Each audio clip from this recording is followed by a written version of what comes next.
They stepped up and they were brave. But I also today hope that they would persuade my colleagues to join this effort. But I found out something today that happened that I wasn't expecting. They persuaded me to fight even harder. I'm not going to give up. And I want to end with this call to action. First, a call to action to my colleagues who, just an hour before this press conference, were prepared. They were given a fig leaf. We'll put a resolution on the floor so that you could say that you voted to protect the survivors. Their resolution doesn't really do anything. And that's the oldest trick in the swamp. When you want to kill the momentum, when you want to kill initiative, you introduce a placebo, a different bill that does nothing, and then try to pull the wool over the eyes of the American people. That's not going to happen this time. We demand real accountability.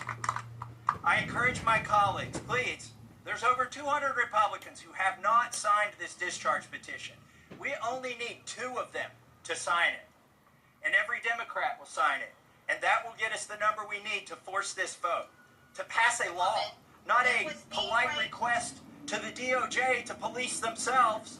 No, we need legally binding legislation to force that to happen. And my main call to action is to the people watching these live feeds that are going through these cameras right now. Congressmen, listen to you. Light up their phones. Burn down the phone lines here in Washington, D.C.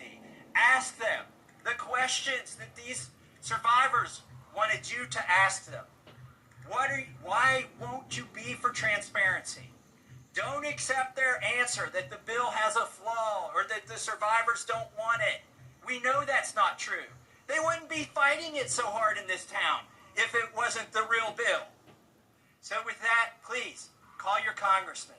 Tell him or her to get on this bill and to stand up for these survivors. Thank you and God bless. That's the end.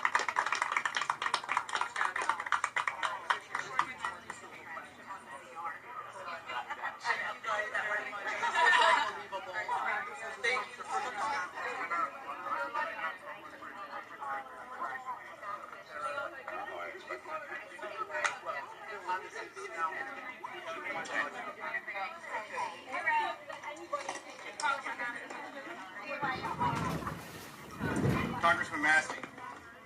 Congressman Massie.